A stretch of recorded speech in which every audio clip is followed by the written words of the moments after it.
Bismillahirrahmanirrahim. Assalamualaikum warahmatullahi wabarakatuh. Halo TDers, selamat datang di Teras Digital Indonesia. Bersama saya Sabri Rosidin. Dan di video kali ini kita akan mencoba membahas topik sejarah peradaban Islam, yaitu tentang 10 sahabat utama yang dijamin oleh Allah dan Rasulnya masuk surga. Dan siapa sajakah tokoh-tokoh tersebut? Dan kalau kita merujuk pada hadis Nabi yang dimana berbunyi, An Abdurrahman bin Auf qala Rasulullah sallallahu alaihi wasallam, Abi Bakrin fil jannah wa Umar fil jannah wa Uthman fil jannah wa Ali fil jannah wa Talha fil jannah wa Zubair fil jannah wa Abdurrahman bin Auf fil jannah wa Sa'ad fil jannah wa Sa'id fil jannah wa Abu Ubaidah fil jannah wa Zubair fil jannah, rawahu Tirmidzi. Jadi dari hadis itu dapat diindikasikan bahwa ada 10 kurang lebih sahabat yang dijamin pasti masuk surga, seperti yang saya kemukakan tadi. Dan di sini kita akan mencoba spesifik membahas tentang sahabat utama yang dijamin masuk surga, yaitu Abu Bakar As-Siddiq. Abu Bakar As-Siddiq adalah bukan orang sembarangan di kalangan sahabat. Begitu juga dari segi nasab.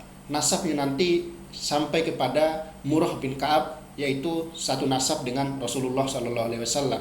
Kalau kita lacak nasab Abu Bakar As-Siddiq, Abu Bakar bin Abu Quhafah bin Amir bin Amr bin Sa'ad bin Tamim bin Murrah bin Ka'ab. Artinya dari jalur nasab itu ketemu pada nasab Rasulullah di Murrah bin Ka'ab. Perlu teman-teman ketahui bahwa Abu Bakar sebelum Islam bernama Abdul Ka'bah. Kemudian setelah Abu Bakar masuk Islam, diubah oleh Rasulullah menjadi Abdullah. Artinya nama Abu Bakar ini bukan nama asli ternyata. Nama aslinya adalah Abdullah. Nama Abdullah ini dikasih oleh Rasulullah di mana ketika itu Abu Bakar sudah masuk Islam. Sementara dia mempunyai bapak yang bernama Abu Quhafah atau Abu Uthman, dan ibunya bernama Salmah bin Sarkar. Kemudian dia lahir pada 573 Masehi atau kurang lebih 2 tahun 6 bulan setelah tahun gajah. Artinya Abu Bakar kalau dilihat dari segi umur, dia lebih muda sedikit, sekitar 2,5 tahun dari Rasulullah SAW. Adapun gelar As-Siddiq di belakangnya, menurut pendapat yang masyhur yang disematkan di belakang nama Abu Bakar setelah peristiwa Isra Mi'raj, di mana dia langsung membenarkan kisah Nabi Muhammad tentang Isra dan Mi'raj, sementara orang-orang selain Abu Bakar, yaitu orang-orang kafir Quraisy maksudnya, masih meragukan. Kenapa? Karena secara akal fikiran, sejarah Isra Mi'raj itu tidak nyampe pada akal fikiran orang-orang manusia biasa. Karena bagi mereka Isra Mi'raj itu perjalanan Nabi Muhammad dari Masjidil Haram dari Masjidil Haram Mekah ke Masjidil Aqsa di Yerusalem atau Palestina sekarang, dan kemudian berlanjut ke Sidratul Muntaha dalam waktu 1 malam, adalah sesuatu yang sangat tidak mungkin terjadi. Tapi Abu Bakar ketika mendengar cerita Rasulullah itu, dia orang yang pertama, saya percaya, dan tidak ada penolakan sama sekali dari Abu Bakar. Itulah kelebihan Abu Bakar. Maka gelar As-Siddiq itu gelar yang didapat oleh Abu Bakar ketika Isra Mi'raj. Nah, kali ini kita spesifik mencoba membahas bagaimana keutamaan yang ada pada diri Abu Bakar As-Siddiq, di mana Abu Bakar As-Siddiq memiliki keistimewaan yang tidak dimiliki oleh sahabat lain. Mari kita lihat pada saat Rasulullah ketika hijrah. Ketika hijrah, Abu Bakar adalah orang yang menyerahkan seluruh harta, seluruh keluarganya itu untuk berjihad di jalan Allah. Artinya untuk membela Rasulullah. Hartanya, kemudian anak-anaknya untuk membantu keberlancaran Rasulullah untuk pergi dari Mekah ke Madinah, kemudian bapaknya, ibunya, segala macam. itu semua berperan aktif dalam misi hijrah Nabi Muhammad SAW. Nah, dilanjutkan, keutamaan Abu Bakar adalah yang menemani Rasulullah ketika berada di gua. Jadi di gua Thur itu Abu Bakar yang menemaninya, yang mendampingi Rasulullah. Selanjutnya, sahabat yang pertama yang berinfak dengan hartanya adalah Abu Bakar. Benar, mungkin ada Khadijah, tapi Khadijah memang dari istrinya. Atau mungkin dari Sayyidina Ali. Ali anak kecil waktu itu, belum memiliki harta yang banyak.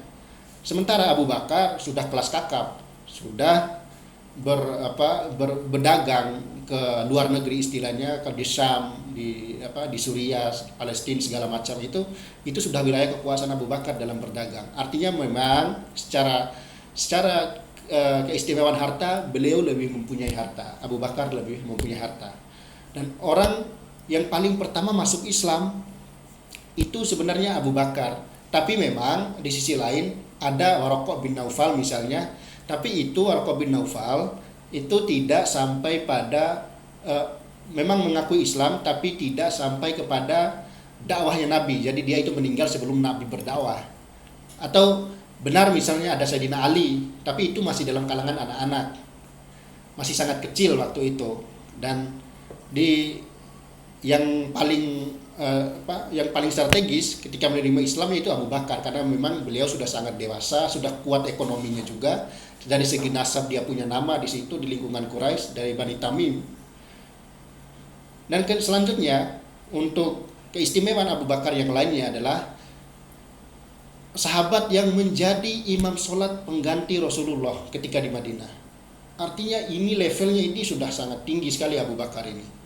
Abu Bakar menggantikan Rasul ketika Rasulullah sakit, beliau langsung menggantikan Rasulullah untuk imam sholat. Ini adalah tanda sebenarnya bahwa Abu Bakar memang layak menjadi pemimpin setelah Rasulullah SAW. Mari kita sejenak mendengarkan hadis dari Sayyidati Aisyah radhiyallahu anha. Ia berkata, ketika Nabi SAW menjelang wafat, Bilal datang meminta izin untuk memulai sholat. Rasulullah bersabda, perintahkan Abu Bakar untuk menjadi imam sholat. Nah, di sini sudah ada kode dari Rasulullah ini. Artinya Abu Bakar menjadi imam sholat. Dan kemudian Rasulullah bersabda, perintahkan Abu Bakar menjadi imam sholat. Kemudian Aisyah berkata, Abu Bakar itu orang yang terlalu lembut. Kalau ia mengimami sholat, ia mudah menangis. Jika ia mengganti posisimu, ia akan mudah menangis. Sehingga ia sulit untuk menyelesaikan bacaan Al-Quran.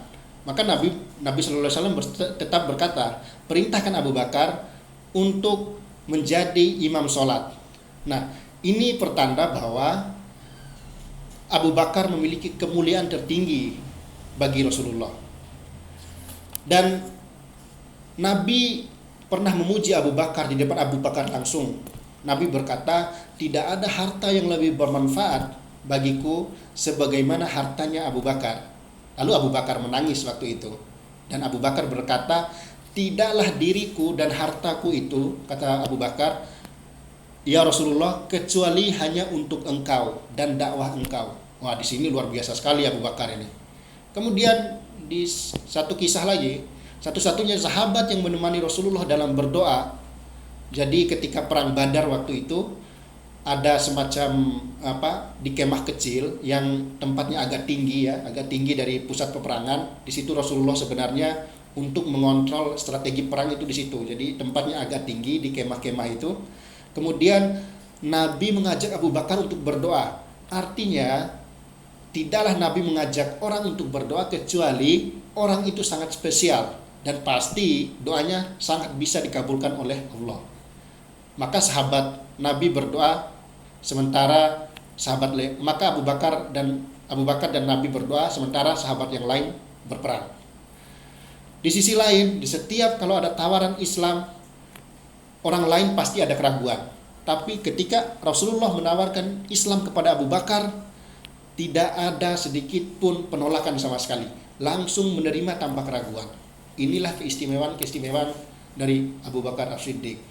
Saya ingin mengingatkan satu kisah yang menjelang wafatnya Abu Bakar, di mana Sayyidina Ali pernah berpidato dari hadapan para sahabat yang berbunyi, Allah merahmatimu wahai Abu Bakar, engkau adalah orang yang pertama yang memeluk Islam, orang yang paling ikhlas dalam beriman, orang yang paling kuat dalam keyakinan, orang yang berada paling depan, mulia dan yang paling melindungi Rasulullah, orang yang paling dekat dengan Rasulullah, akhlaknya, kemuliaannya, pertunjukannya dan karakternya. Kemudian semoga Allah memberimu pahala atas kebaikan Islam, Rasulullah dan kaum muslimin. Engkau membenarkan Rasul Allah saat orang-orang mengingkarinya. Engkau mendermakan hartamu saat orang-orang lain kikir. Engkau berdiri bersamanya saat orang-orang lain diam. Allah menamakanmu as-siddiqon, yaitu orang-orang yang datang dengan membawa kebenaran dan ia membenarkannya. Maka mereka adalah orang-orang yang muttaqun, orang-orang yang menginginkan Muhammad dan Muhammad menginginkanmu. Demi Allah, engkau adalah benteng Islam dan siksaan bagi kaum kafirin. Hujahmu tidak menurunkan nalarmu, tidak melemahkanmu. Dan seterusnya. Itulah pidato terakhir Sayyidina Ali ketika Abu Bakar meninggal dunia. Semoga video ini bisa menambah keimanan kita kepada para sahabat Rasulullah Sallallahu Alaihi Wasallam. Sekian dari saya, semoga bermanfaat. Sampai jumpa di video-video berikutnya. Assalamualaikum warahmatullahi wabarakatuh.